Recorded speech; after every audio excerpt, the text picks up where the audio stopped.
What are we listening to? It's like a news source.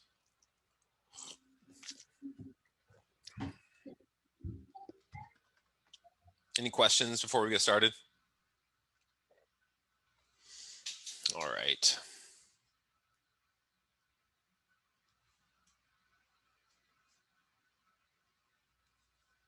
So you guys know endocrinology, the origin of this, 1849 Arnold Berthold stuff. And 40 years later, they were looking at the pancreas and insulin, but the origin of endocrinology was testicles and chickens. And so middle of the 19th century, neuroendocrinology, the hypothalamus, right? So you have the hypothalamic pituitary, whatever axes, hypothalamic pituitary, thyroid, hypothalamic pituitary, adrenal, hypothalamic pituitary, gonadal, hypothalamic pituitary, liver, if you're going to get to IGF. And the difference between anterior and posterior pituitaries, right? Blood versus nerve. For the posterior is just nerve, and that's the posterior isn't releasing all that much. The vasopressin and oxytocin are coming from the pituitary, and anterior is what's releasing most of those. All of those axes are it's a bunch of anterior stuff. And cell signaling cascades, this is really what we're going to be talking about for the rest of the block, is how these insulin and IGF, growth hormone, epinephrine, all these polypeptide hormones, how they do their signaling. We have a cell surface, we have a phospholipid bilayer, right? The cell surface. We have a cell surface receptor, and then these proteins come and bind to that, or icosanoids are going to come, prostaglandins, leukotriene, stuff made from arachidonic acid, can come bind to this stuff. It's just knowing the difference between polypeptide and steroid hormones, and what are they made from? Well, polypeptide, a bunch of amino acids, steroid, cholesterol, and where are they made? Pretty much like every cell in your body is making some version or another of a protein signaler, but the gonads, the adrenal cortex, that's your steroid hormones. And where are their receptors? Like cell surface, if you're a polypeptide or icosanoid, and for steroid, they're inside, they're cytosolic and nuclear receptors. And fast-acting polypeptide, short, fast versus short-acting, whatever. So I guess short-acting would be whatever. The steroid hormones take a while to take their effect. Maybe that's what I was getting at. Long versus short lasting, long lasting steroid, short lasting polypeptide. And the thyroid hormones, they do have transporters that will get them across. So they are polypeptide. They're tyrosine. They're amine hormones, but they do. They don't have the cell surface receptors, but they do have secondary effects of mTOR signaling, binding proteins, knowing what those things are, regulation of lipolysis. We talked about that stuff, whether this is cortisol, glucocorticoid receptor, and its various functions, and it's a lot of cyclic AMP. If you are inhibiting phosphodiesterase or promoting the increase of cyclic AMP, adenylate cyclase increase of cyclic AMP. So the regulation of lipolysis, growth hormones a little bit infirm in its pathways, but everything else has pretty known pathways. Tumor necrosis factors is a little bit complicated, but everything else is pretty specific. Phosphodiesterase, what's its function? To convert cyclic AMP into AMP, and AMP doesn't bind to pKa, so that's the function of phosphodiesterase. And insulin turns it off. What turns it on?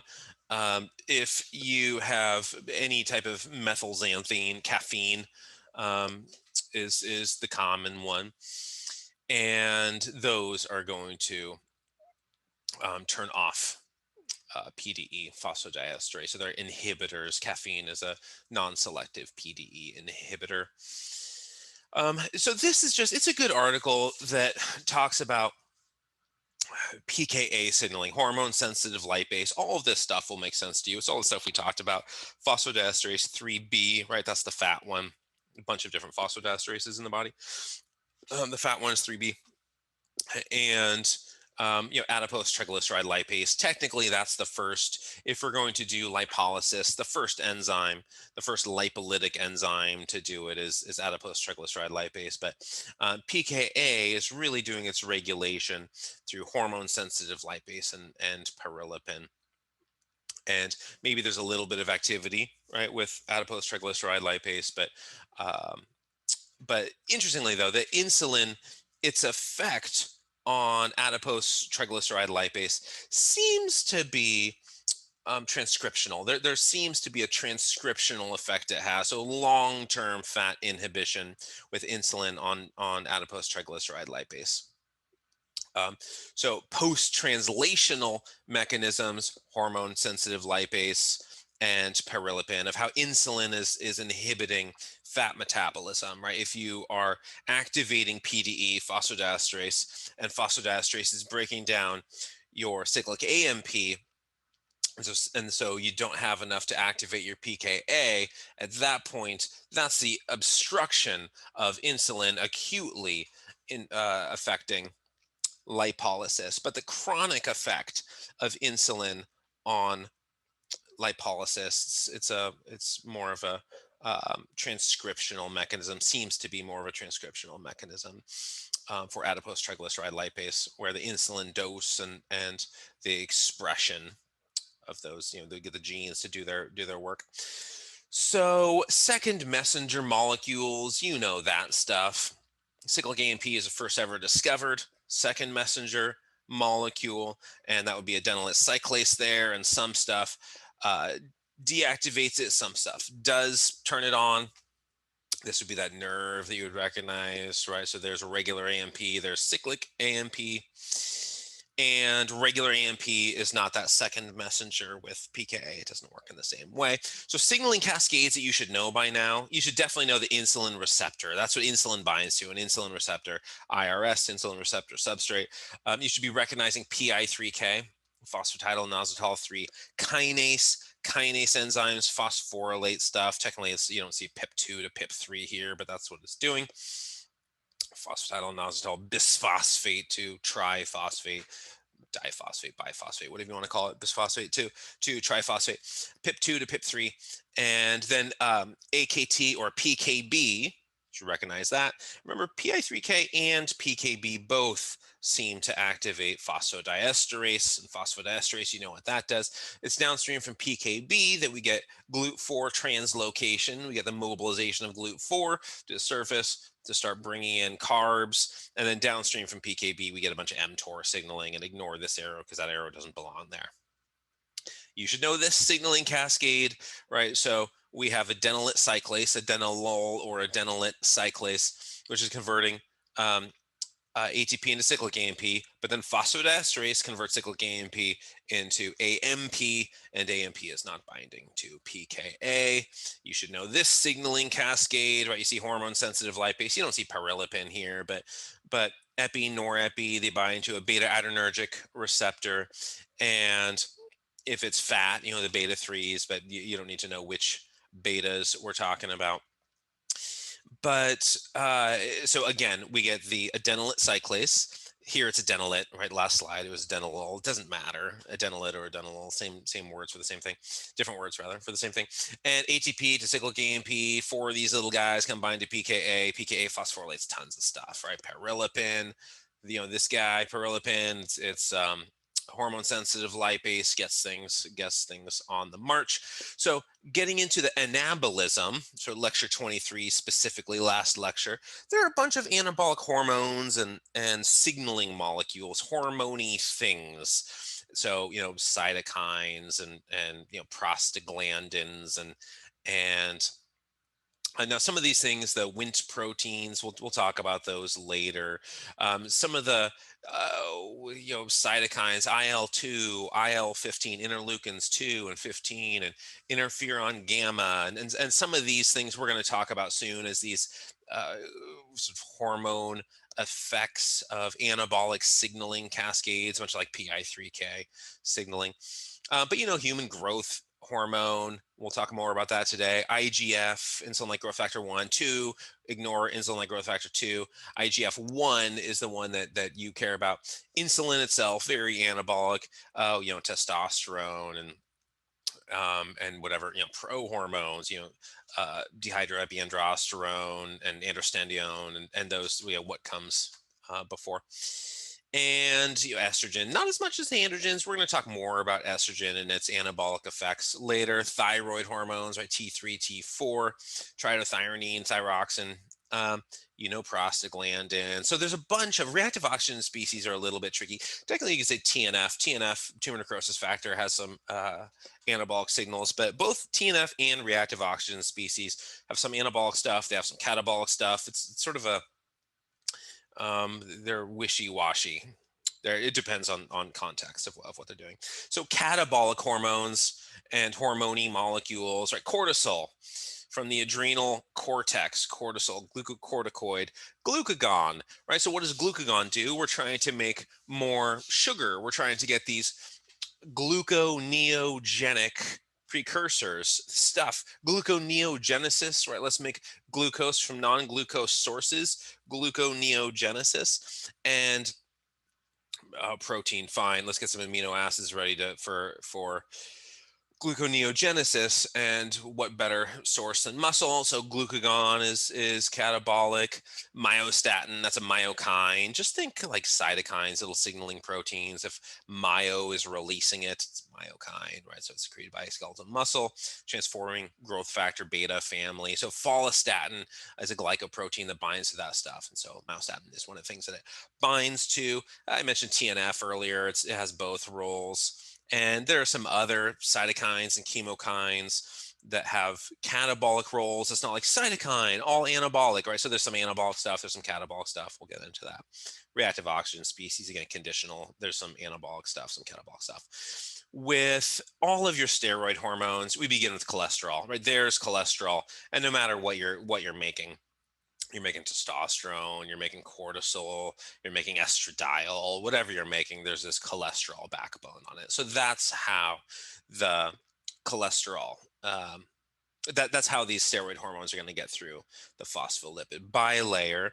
And just remember with testosterone, much higher in men, much higher in men, and in younger guys there's this diurnal rhythm, right, where you go to bed and at night you're getting your testosterone release, and throughout the day you have your little dip, hypothalamic, pituitary, gonadal axis. So you go through luteinizing hormone on the way to the testes, luteinizing hormone from the pituitary, and you can eat your way into higher cholesterol. And if you can eat your way into higher cholesterol, you can eat your way into higher androgens. So, dihydrotestosterone, that's not like a advantageous one to have. But, testosterone, actual testosterone, if you go on that low fat, high fiber diet, you can see your testosterone going down. And that's, the baseline to low fat to high fat diet, you don't really quite rebound. If you go from baseline to high fat, you see an increase and then a massive reduction. It just takes time. You'll eventually get back to levels, but depleting levels happens faster than building levels. And estrogen is weird with its hypertrophic anabolic effects, because it doesn't make things stronger.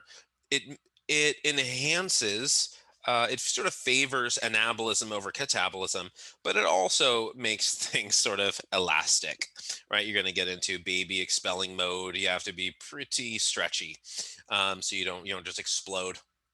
And so estrogen has potentially risky tissue enhancement. Like, yeah, there's mTOR signaling.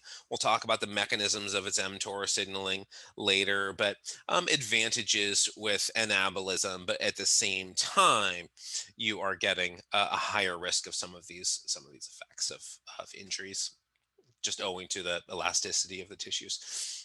Myostatin, we know what that is, right? That little myokine. And PKB, it's inhibition. That's really what we're going to talk about for the sake of this class, is PKB, protein kinase B inhibition. And myoblast differentiation, if it's preventing that too, that's huge. But PKB inhibition is what we're going to focus on for this class. Follistatin, that's a binding protein that will inactivate it. So follistatin inactivates myostatin.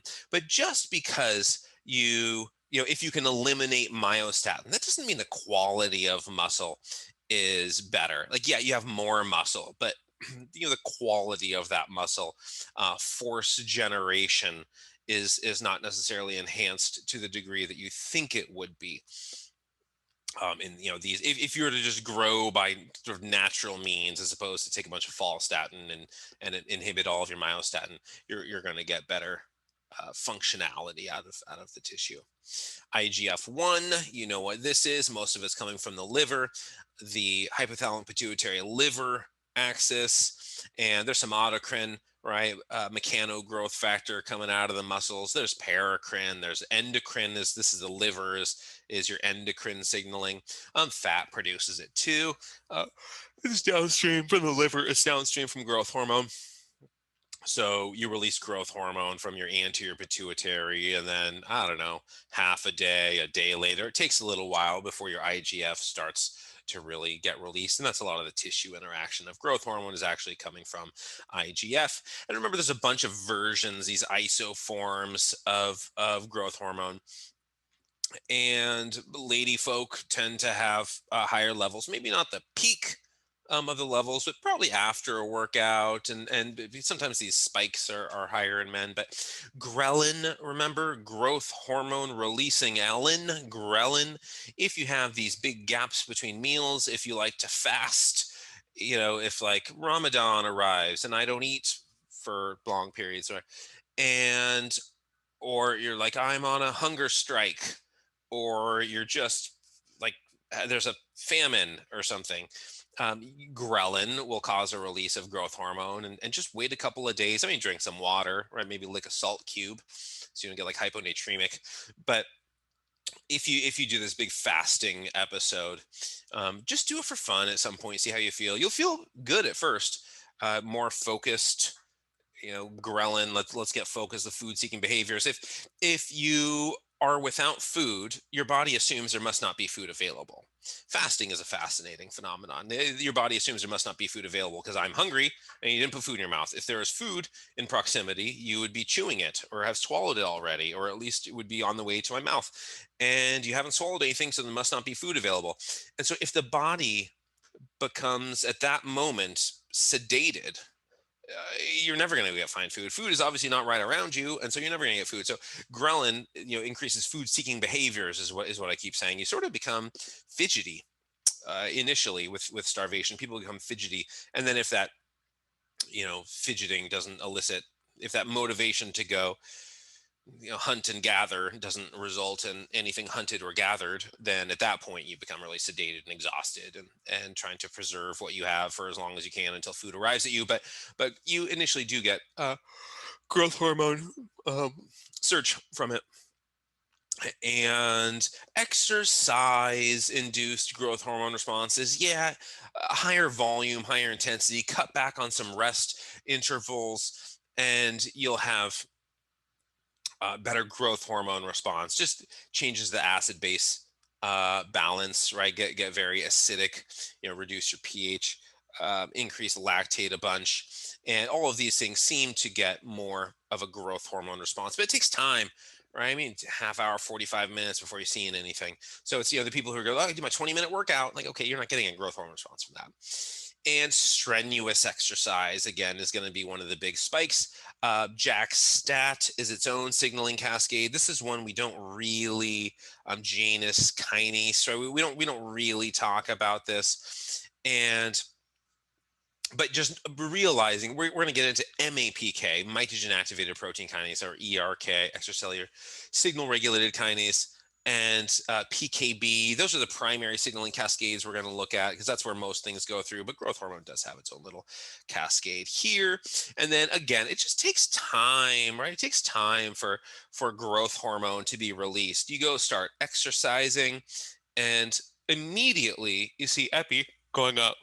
Epi, norepi, those are going up immediately, and you'll see some free fatty acid depletion as you're burning a bunch, but then you're mobilizing more free fatty acids, epinephrine, mobilizing a bunch of free fatty acids, but growth hormone just takes time to develop. But this overactive anterior pituitary, right? The pituitary is really just dumping too much growth hormone into your blood. I mean, Andre the Giant is the consequence, and from the anterior pituitary, right? And so Andre the Giant has insane amounts of IGF. But look at his little tiny teeth. Right? They look like little baby teeth. They're not. It's in the sense that this isn't a baby beer, right? That's not a baby beer can. It just looks tiny in his hand, right? It's the same thing that his teeth don't grow any more than the beer cans do. And so looking at growth hormone and tooth formation, and like, all right, you're not really gonna get much of that, but you're gonna have a huge face, acromegaly, and all that bone development, that sort of Neanderthal bone development. So GH does a ton of stuff, but it's very anabolic, but not with fat. It's not fat. It's not anabolic with fat. It is anabolic with glycogen stores and protein accretion, and so you're going to be translating a bunch of protein, and you're going to have collagen synthesis, and moving on to the thyroid. All right, so the hypothalamic pituitary thyroid axis, and so the thyroid again, T3, T4. T3 is the more uh, potent version, and T4 is more what the thyroid is releasing. And so like a goiter, if you've seen these things before, I mean this one's so huge, it's I mean it's like not tan. It's sort of blocking the sunlight, but I've seen goiters nearly this big, but not in places where you have like iodized salt, right? So um, it's tyrosine, and you need iodine there too, and so this hyperplasia of the thyroid cells, but it has both genomic effects and non-genomic effects. And when we're looking at these, so like transcription, these factors, and MyoD, if you're knocking out some of these transporters to get your thyroid hormones into the cell, we're seeing decreases, if you're not both right over here, but you see this decrease in the thyroid hormone activity. Secondary effects, right? This is mTOR, mammalian targeted rapamycin. AKT is PKB, protein kinase B. This is just named after a mouse with thymoma, with thymus cancer. This is a terrible name. PKB though, and P70S6K, that's downstream from mTOR. So mTOR is a kinase, right? It's phosphorylating stuff, and that's one of the things it does. And go do a bunch of running. Cortisol, you're going to have higher cortisol, stress hormone. Right now, it's going to get released if you have tons of emotional stress. If you're super stressed in a relationship, you're super stressed at work, cortisol. If you're stressing yourself with tons of endurance running or something, cortisol, right? It's just stress, that allostatic load, summation of stresses, and stress really is a broad word. But when you see stuff like thyroxine and testosterone are going to go down, and this is Dave Hooper's study looking at aerobic exercise and high volume aerobic exercise, reducing testosterone. So exercise hypogonadal male condition, EHMC, hypogonadal, right? So this low testosterone, the testes hypo, low gonadal. So you just go do a bunch of endurance exercise for day after day after day after day, endurance exercise, and testosterone will go down. That's fine. That's good. It's healthy for the heart, right? It's not healthy for if you're trying to get that guy's arms, um, or digitized face with But if you are an athlete and it's an anaerobic sport, whether it's football, it's sprinting, it's something that involves jumping or throwing, something like that. You want more testosterone. And endurance exercise is a way of countering that effect of opposing that endocrine constitution that would be ideal. So we're going to talk about steroids and uh, everyone has these very qualitative opinions on steroids, because all opinions are qualitative. And I listen to what people say about steroids, and I just hear fallacies and opinions and this terrible absence of facts, right? So people just they have their beliefs. Same thing with whatever it is. It could be political party, and you listen to people argue their case on both sides, and at some point they both sound stupid, right? But they're not willing to yield to logic and reason and evidence, and so people we come up with ideas, we come up with philosophies, we come up with these kind of ideologies, and we just stick to them no matter what, and we villainize people who don't. I mean, just look at, like, I mean, go back. It doesn't begin with the Crusades, but I mean, it's just life. People, we come up with something, and we really stick to our guns. And so I'm going to present some ideas that may challenge some of your steroid assumptions and opinions. And it's fine, right? Because we're just talking about facts. That's all we're talking about is facts. And so to start this, let's start with something totally different. We're not talking about steroids. We're talking about Anastasia. Nobody knew Anastasia. I don't think anyone in the class is descended from the Romanov family, but we're all familiar with the story, more or less familiar with the story. They made a huge movie based on 1997. So I mean, that was like, I don't know, your birth year or something. But like Little Mermaid only made like 200 million in the box office. And so Anastasia, this was an enormous movie. I mean, you look at the cast. I mean, Kirsten rather Dunst and Meg Ryan and Kelsey Grammer and John Cusack, huge cast, nominated for Oscars and stuff. So we're familiar with the story of Anastasia, but the story and the facts are so ridiculously different. So rewind the world 100 years, a little over 100 years, right? World War One. 19 teens, right? So it's 1914 to 1918. So we're in the 19 teens. Don't write any of this down.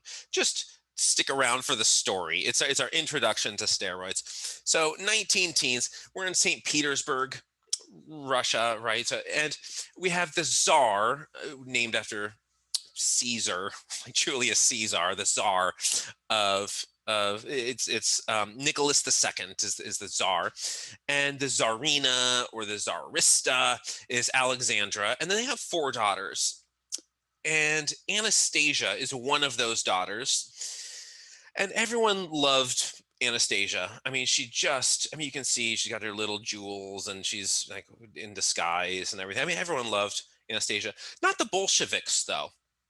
The Bolsheviks, who would go on to become the Communist Party, the Bolsheviks, they hated the Romanovs, right? The Romanovs were the imperial family from the 16 teens until 1917, and so 300 years the Romanovs were this ruling the imperial family. The Bolsheviks, Vladimir Lenin, right, these people, they hated them, and so they killed them. They lined them up, they gunned them down, and I mean, like every last one of them, not distant relatives. I mean, Anastasia's uncle Ernest was alive, but sort of the core family, they just lined them up, they gunned them down. I mean, really, like they didn't even let's like really destroy them. I don't want some clavicle to be dug up later and some monument to be erected to this family. Let's really destroy these people and sort of obliterate all of their bits. And but everyone loved Anastasia so much that the sort of 1918 equivalent of urban legends started to surface, right? Oh, she played dead. She didn't actually, she wasn't killed. She played dead. And then when no one was looking, she escaped, through like the sewers or the ventilation system or something. Or she was wearing all of these, gems and jewels, and the bullets ricocheted off of her as she ran to her escape. And they all end with her escaping. They all end with Anastasia escaping. And then a couple years go by, 1920 happens, and we're in Berlin, and this lady, it's like naked with no ID sort of situation. I don't know if she's fully naked, but this lady emerges from this river in Berlin and refuses to tell anybody her name, and she's put in this mental asylum, and she starts going by unknown woman for a long time. She's going by unknown woman. And then eventually, over time, she starts to claim that she is actually Anastasia. I am not unknown woman. I made my escape. And here I am at this asylum in Berlin, and I am I am actually Anastasia. And she changes her name to Anna Anderson. Not very creative, right? Because it's just a play on Anastasia. And then she moves to the US and marries this sort of rich guy. And he's actually a professor. This is back in the day when like professors made money. And and then she's like, I am a Grand Duchess. Where's my shit? She's like trying to sue everybody to get her, what she deserves, her inheritance, or her, possessions, whatever. And she just spends her life just trying to sue everybody. And then the Bolsheviks, remember, they didn't kill Ernest, who was Anastasia's uncle. And so Ernest comes and meets Anna Anderson, and he looks at her. He says, this is Anastasia. No, you're ridiculous. You're like an imposter. You're an absurd imposter. You don't even look like her. I'm going to get a private investigator. And he does. Ernest goes and gets a private investigator. And the private investigator discovers this Polish woman who has, she used to work in these factories, and she has this history with severe mental illness. And Franceska Shanskowska was her name. And it just so happens that on the day that unknown woman, emerged from this river in Berlin, we have no ID and everything. Man, this Polish lady, she vanished on that day, and tried to kill herself jumping off this bridge into that river. And this really lines up. It looks just like her, and she's been missing ever since the day Anna Anderson was found. And it fits. It's perfect. Everything fits perfectly. But people have started to love the story of Anna Anderson and Anastasia. And so she has followers, the equivalent of being like a social networking influencer. And I mean, people just adore this woman, and she never got any of her inheritance or anything like that. But in the 60s, I don't know when in the 60s, but in that decade, DNA testing started to emerge for paternity tests. 1986 was the first time it was used in a criminal investigation, right? DNA testing, because you could just test this woman, Anna Anderson, and say, "Are you Anastasia? Let's test your DNA." You could do this, but she's obviously refusing and refusing and refusing. She dies in 1984, and they still, for 10 more years, they can't test. It's legally they can't test, but there's tissue and sort of scraps, anything could be tested. And 1994 eventually comes around. Now, I'm a middle schooler at the time. This is a big deal. In middle school, there were two big deals. One of them was the O.J. Simpson case. The other was Anna Anderson is going to be DNA tested. Right, she's dead. She's been dead for a while. But was she Anastasia? Was this real? Was the long live Romanovs? And ceremoniously, right, there's this sort of a reading of the DNA results, and of course everybody's watching this thing and excited to hear the good news that she actually is Anastasia. And obviously she's not, right? She's Franceska Shanskowska. It's just like 100% relationship with this insane Polish like asylum woman, and there's no relationship whatsoever with Anastasia. I mean, it's just like our DNA testing, like the facts are that this woman has nothing to do with Anastasia. She's just an imposter who fooled you. And 3 years later, now this is, they started making the movie after that. This one, 3 years later, and it's like Anastasia escapes. And I don't know. I never watched it. I just thought it was too ridiculous because like I knew what happened. She was like gunned down and like she was killed. She didn't live. It was ridiculous. And so this like insane, literally an insane woman who tried to kill herself and didn't succeed and was put into asylum. As that's who this is. But the story says that it's Anastasia. We're all believers. So the reason I bring this up is not just to make fun of the movie, although again, look at this box office success. I mean, this is amazing. I mean, again, Little Mermaid was not that much more successful than Anastasia. Is to say that there's no amount of evidence that you can present people that's going to change their emotional opinions, whatever their emotional opinions are. Yeah, I lived in Connecticut for a long time. Now, Connecticut is sort of equidistant from New York and Boston. There are diehard Yankees fans, and there are diehard uh, Red Sox fans. And there's no amount of evidence that you could present to either one of those to make them change their position. The loyalty will go to the grave with them. I mean, they would put their life on the line.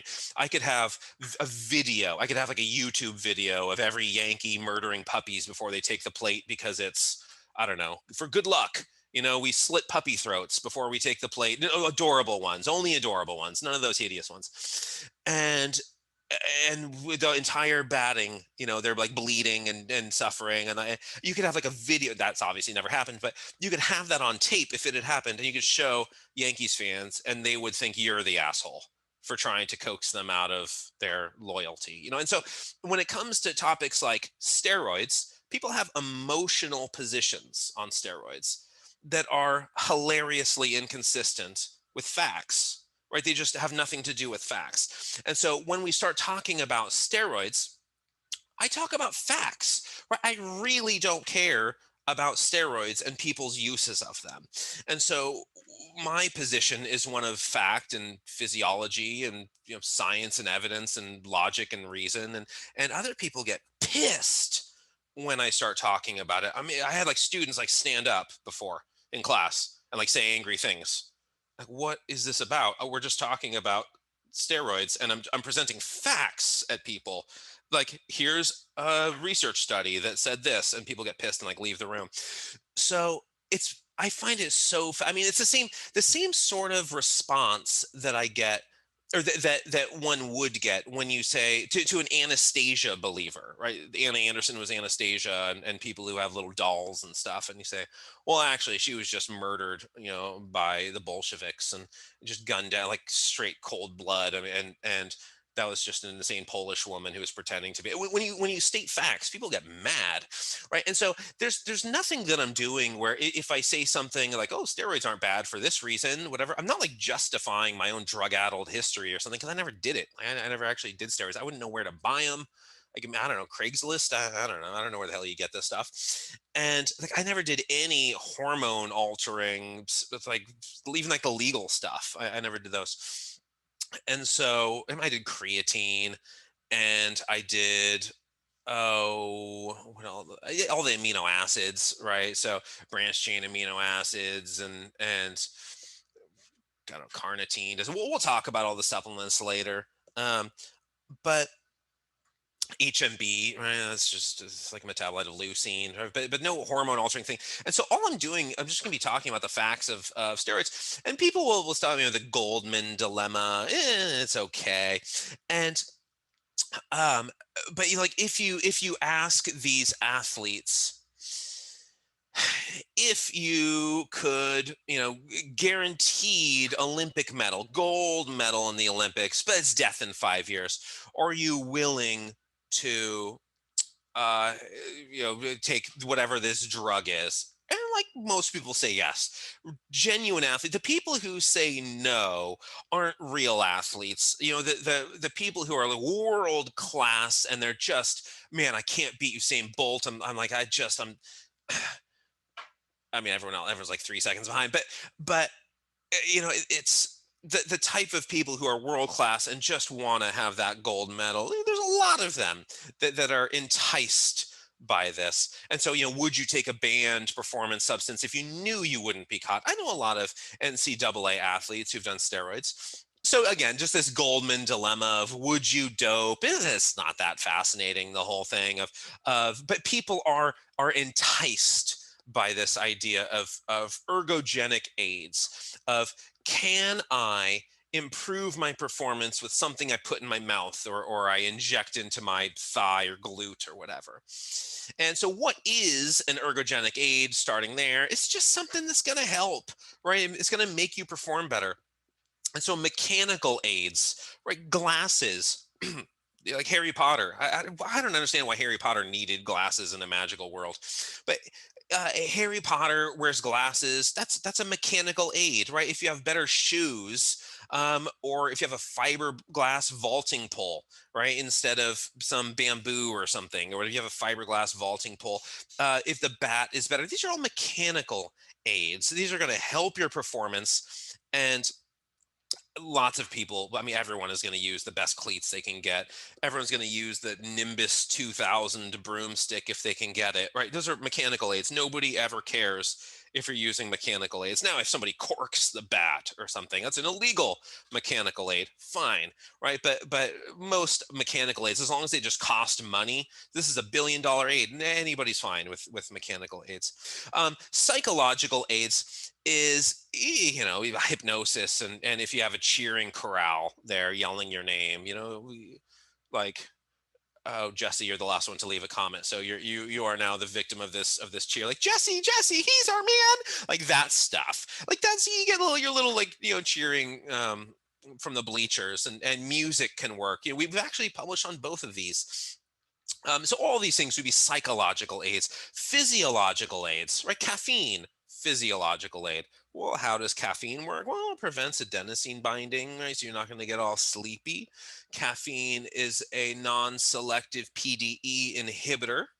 Does the opposite of insulin. It's not as potent as insulin, but it's going to inhibit phosphodiesterase. So you're going to get some advantageous lipolysis going, mobilization of energy substrates. Creatine works very effectively, especially for people who have low resting levels of creatine, works very effectively, but not in terms of, getting big necessarily. Wherever these amino acids go, water is going to follow, that. And so you will get a little bit, like, I'm storing more water, fine, a little bit, but you will get more strength out of it. Caffeine and steroids and Tylenol, vitamins and water, but all these things are physiological aids, nutritional and pharmacological aids. So the performance enhancing drugs, a drug just means really we'll go over this specifically, the definitions of drugs, but something distinguished from supplements is just its relationship with disease. It's a cure or addresses or mitigates a disease. That's really the FDA's definition of drug. That's not gibberish. Most of the definition of drug versus supplements is just gibberish, but that it addresses disease. All right, now we're moving into the drug territory.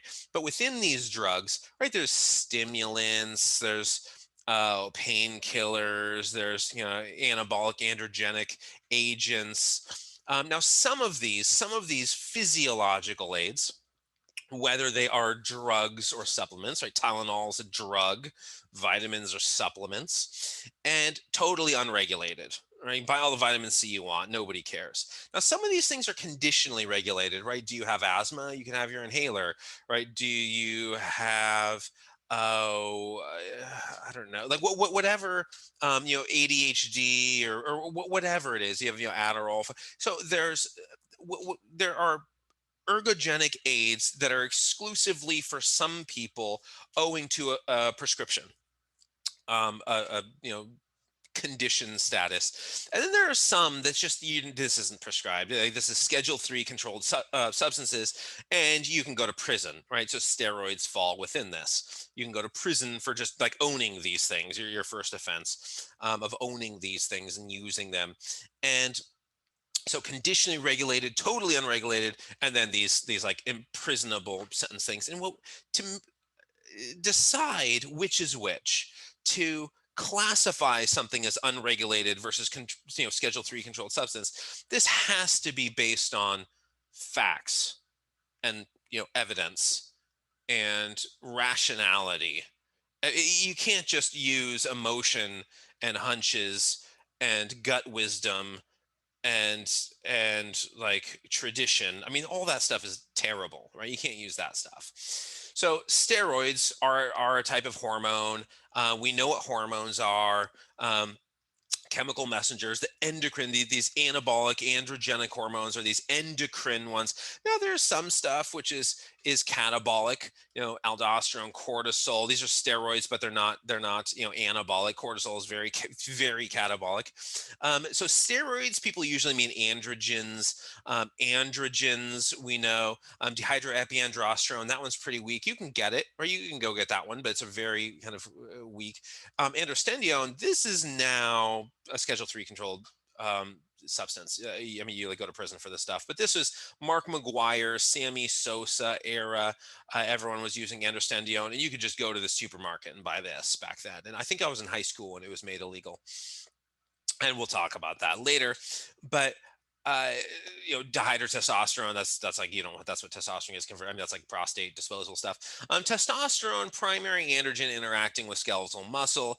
Again, totally illegal. Androstenedione, one step removed from testosterone, totally illegal. DHEA, okay, you can get this stuff. I mean, this is what people take when they're like 60 years old. You just go take the DHEA and it sort of works a tiny bit. Those are the endogenous androgens. Exogenous means inject this stuff. So stenozolol is probably the most famous one because it was such a huge undetectable drug until Ben Johnson tested positive. Used, the original Usain Bolt, not the original, a former Usain Bolt, where he was the fastest man in the world, and was caught using the test to test for it came out as he was running in the Olympics. There's this enormous thing that was all over the news. The fastest guy, he just came up with a test for this and immediately tested the fastest guy in the world. He just won his gold and he tested positive. So that's stenozolol. Winstrol is the trade name. So I use them interchangeably, stenozolol and Winstrol.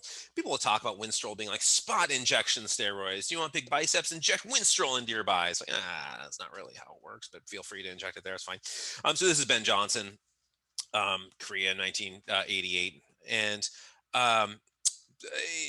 again, look at those legs. But you could tell when he was on and off steroids. I mean, just the way he would explode out of the starting blocks when he was on steroids was different from the way he would, uh, on and off steroids. He was sort of a different creature.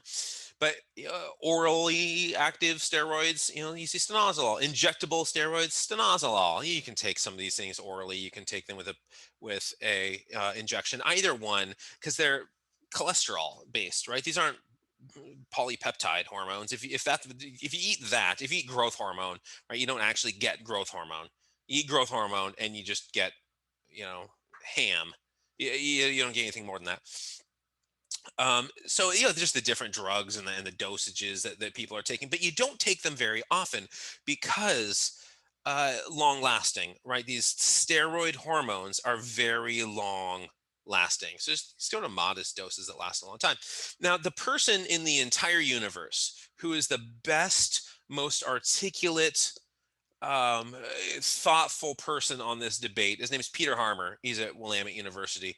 And our whole galaxy, this is the number one guy on this debate. So I'm going to borrow some of his lines, some of his arguments, and then we'll do a bunch of our own.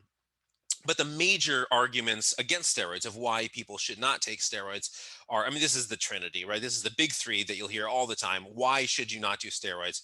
Well, they're not natural, right? That's one response. Or, well, they make sports unfair. They're totally unfair if one person is doing it and then everyone else is natural or clean, or whatever you want to call it. That's argument number two in the trinity.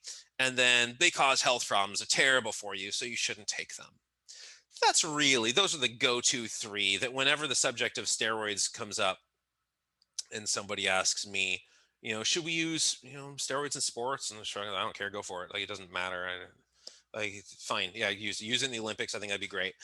And I say that totally sincerely. I mean, fine, go use it in the Olympics. Wonderful. And people get so pissed, and these are the three things I usually say: they're unnatural. Like, well, this is totally unfair that way. Or like, there's all those health problems. How can you justify the health problems?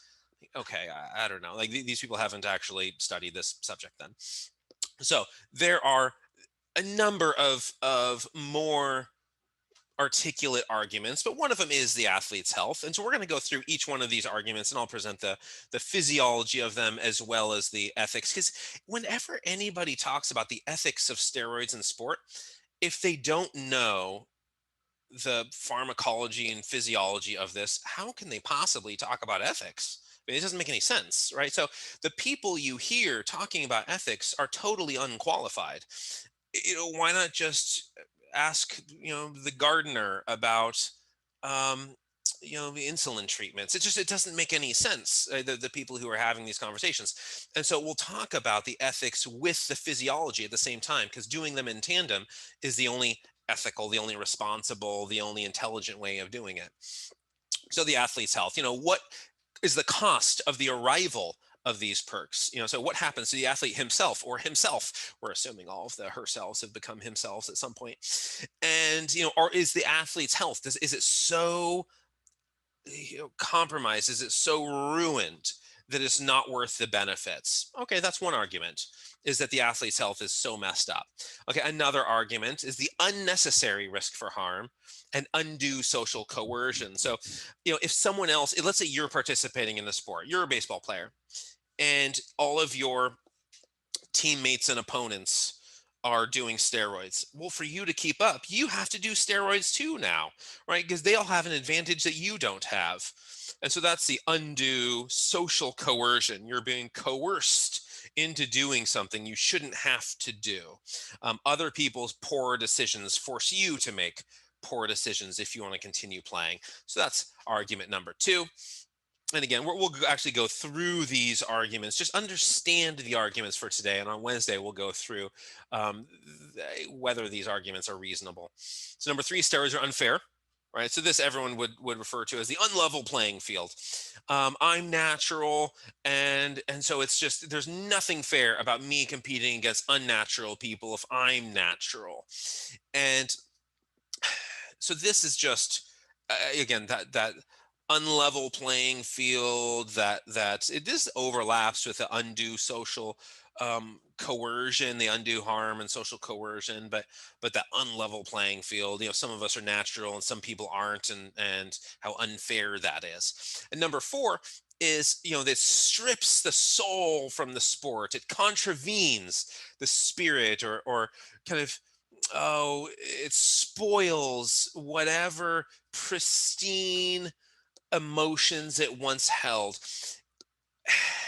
And so people always refer to, the original Olympics, and it's just like, paragon of virtue and ethics and morality. And this is, one body competing against the next as God intended, from your own natural resources, this sort of God-given form against yours, and we're competing with the resources that we have, and uh, that would be pure sport, and it's that idea. But we see this in baseball for. I mean, like, I don't know. I don't think Pete Rose is in the Hall of Fame yet, and it's hilarious that he's not, because he, gambled on the sport and like bet against his team and sort of.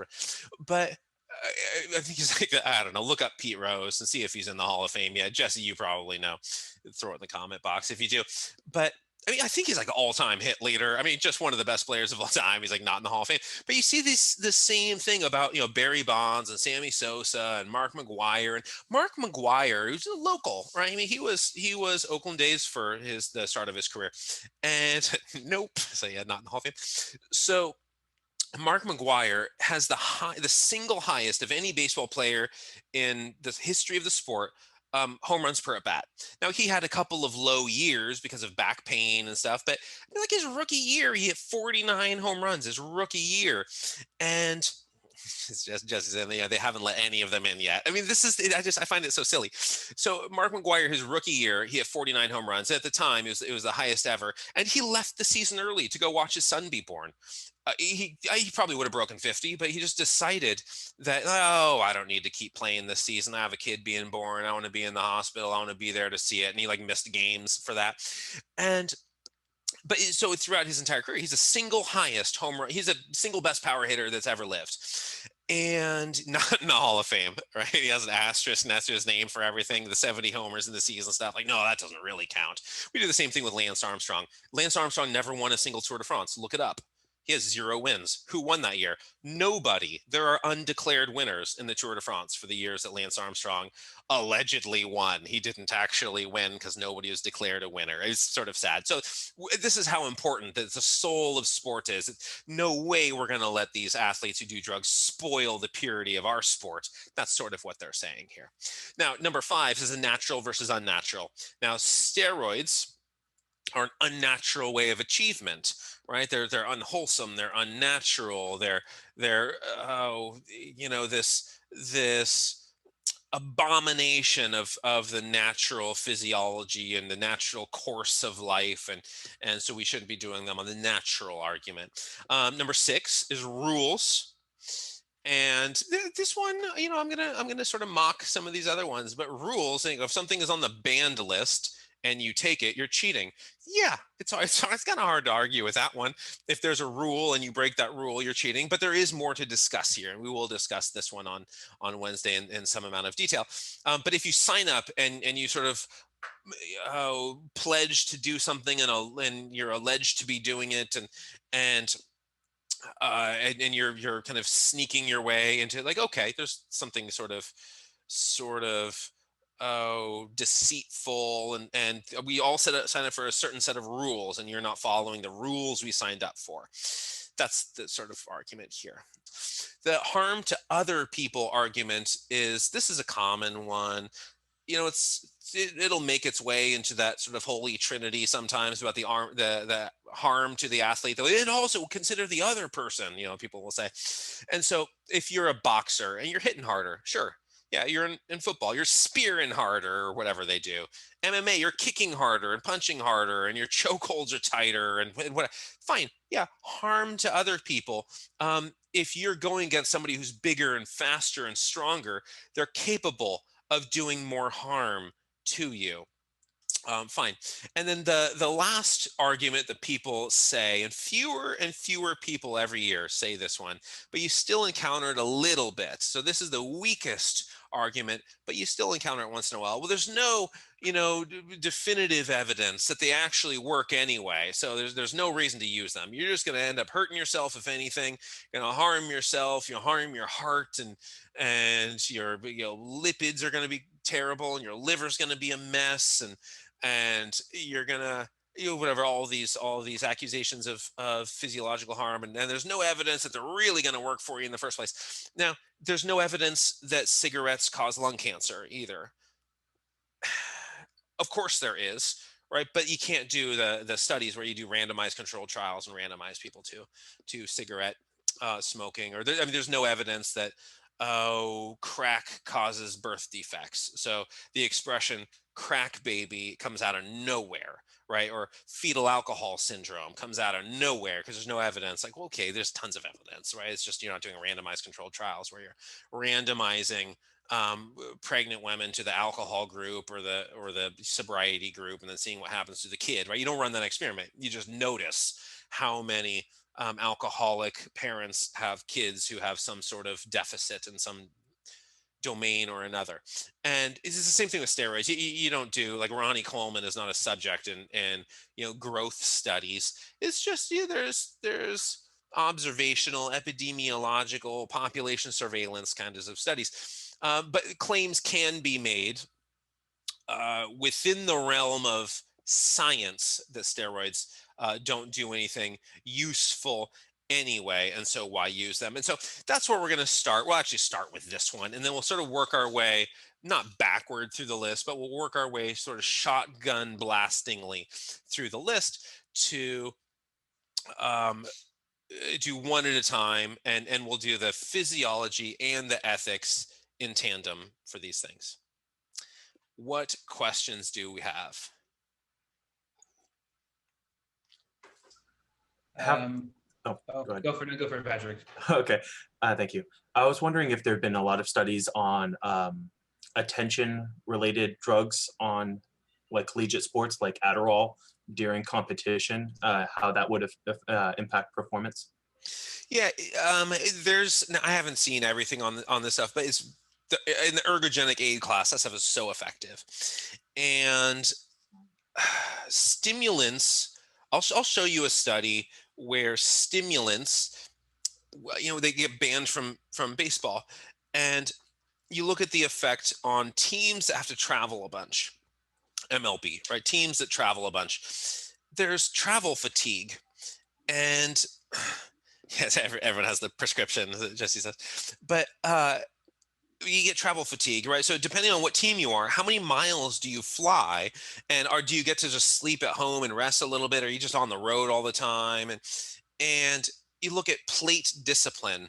Are you swinging for pitches outside of the strike zone, and what is your, how good are you at the plate? What's your discipline? And in the age after banning stimulants, you see a decrease in things like plate discipline. It's just the attention that goes into batting is enormous. I mean, there's very little that compares to batting. I mean, okay, you're Nomar Garcia Parra and you spend 5 minutes between every pitch, like adjusting your gloves and helmet and cleats and bat and whatever. Like, okay, that's low stress. But as soon as you put your hand down and say, all right, I'm ready, that moment where the pitcher like steps back and starts to wind up until you're finished with your swing, that's one of the most intense moments in sports. And it requires so much focus. And anything that's going to help achieve more focus is going to be an amazing ergogenic aid. And I mean, you just look at some of these players, and I don't know the drug struggles of everybody. Obviously, it would be ridiculous of me to pretend that I know the inner emotions of these people, but sort of like the Darryl Strawberries of the world, like the cocaine addicts in baseball, who, I mean, Darryl Strawberry was one of the great players of all time, but he was just struggled with his cocaine addiction. And uh, but so I wonder if cocaine at the plate. I mean, that's caffeine at its best. Step up to the plate, and whether it's dextroamphetamine or cocaine or I don't know, just tons of caffeine or whatever it is going to help in the sport. And it's case by case basis of what the sport is. Is your sport target shooting? You probably don't want cocaine on board, right? Your heart's like beating like crazy. So that's going to help, right? So if your sport is target shooting, people use beta blockers, all the laws, propranolol, stuff like that, and it'll calm you down, get rid of the jitters, and so it's just whether you're like a beta agonist or beta blocker antagonist, those things, it just sort of depends on the nature of the sport and its the task analysis. What do you need to accomplish? If you figure that out, then you know exactly what drugs and supplements are beneficial. But yeah, for something like baseball, the amphetamines of the world are very helpful. I think is that something like what you asked? Okay. Now, with those, is there a long-term retention, or is it just attention retention for short term and then expiration? Okay, so that's a really good question. There's a lot of evidence that um, long-term retention is actually enhanced if you have there are a lot of studies where people will do word memorization, right? Where it's we're gonna get a bunch of vocabulary. I mean, there's the like German studies with a bunch of German words. I don't remember any of the words they had, but they'll use exercise as a way of increasing BDNF, brain-derived neurotrophic factor, and IGF and epinephrine. Epinephrine isn't like right away at exercise is going up, and so they'll have people exercise first and then they'll measure, epinephrine and BDNF and IGF and whatever. They'll measure all these things, and then how fast they learn the vocabulary elevated, right? It's very fast. But then they retest them 6 months later, a couple of weeks later, a couple of months later, and 6 months later. They do these retests, and the people who did like the exercise versus the control group who just read the words and tried to memorize them, the people who did the exercise retained these things for months. I mean, it may have been like a year or something like that, where they did the final test. They still remember better, and they were able to correlate it very strongly with levels of these neurochemicals.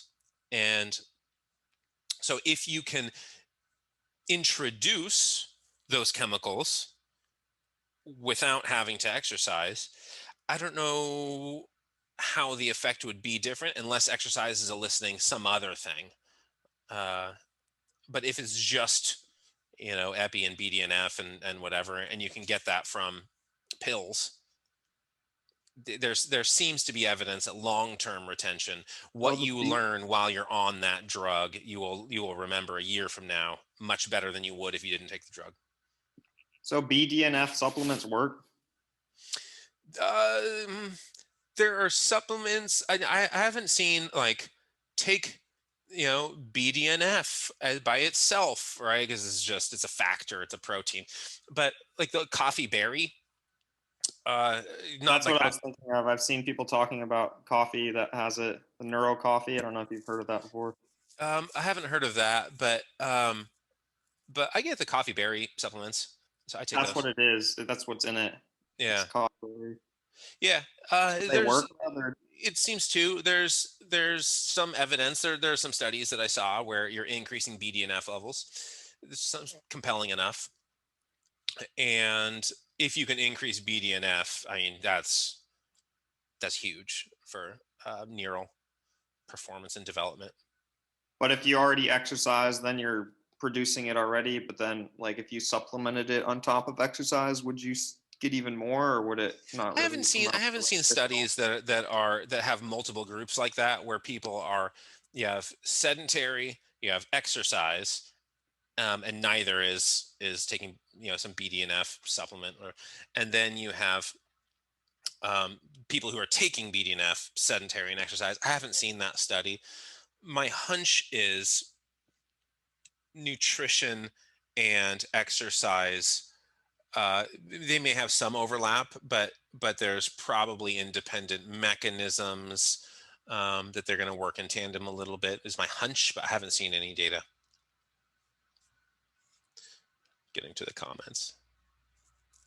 Yeah, alcohol. Having played with people who used alcohol to calm performance and anxiety during the game, the first time ever a gold medal, an Olympic medal. I don't think it was gold. I think it was a bronze. But the first time ever an Olympic medal was stripped from somebody for abuse of illicit substances was alcohol. It wasn't steroids. It was alcohol. Was the first time somebody had a medal taken away from them for illicit ergogenic aids. Because of the vasodilation. Oh, I calming the nerves I mean, because it's not going to be a performance enhancer when you're most things getting a little bit drunk. But like people will say they play pool or darts or something, that they go to the bar and all right, get a drink in me and I'm going to play better. Yeah, sort of calms them down a little bit. And I don't know, like, I mean, musicians need to be calm. I mean, I'm not talking like rock. I mean, although like Eddie Vedder from Pearl Jam watches old videos and he has a bottle of wine the whole night that he just gets through while he sings.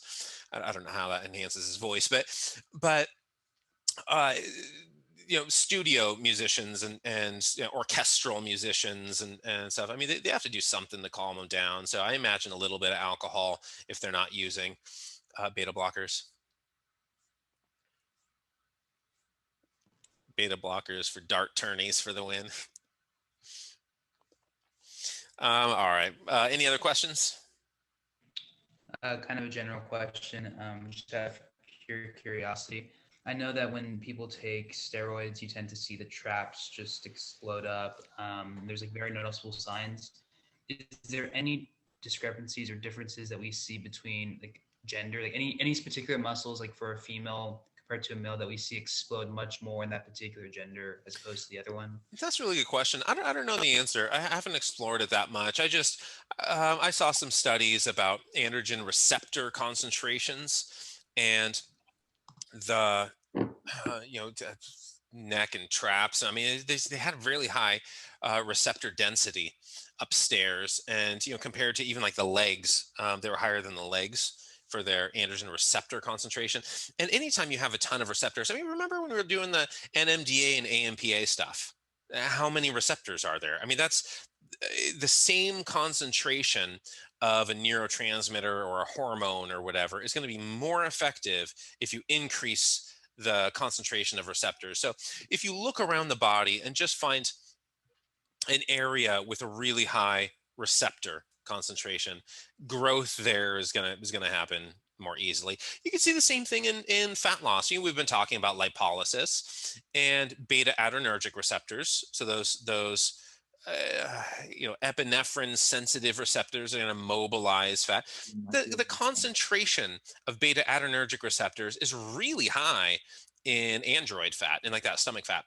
It's low in gynoid fat, like hip fat. And so when a woman goes, when like a woman and a man, let's say it's like a husband and wife, they both go to the gym and they make New Year's resolutions, and 3 months go by and the guy has lost like half his gut, and the woman is like, man, my hips have not budged literally an inch. I'm putting the tape around myself every day. It's the same. I have the same measurements. That's probably because now there's other explanations. Testosterone is very helpful and for fat loss, but gynoid fat, that fat on those hips, lower concentration of the beta adrenergic receptors compared to the stomach fat. So the stomach fat's actually easier to lose. So concentration, receptor concentration, is really important, and it's just going to be the same thing with androgens.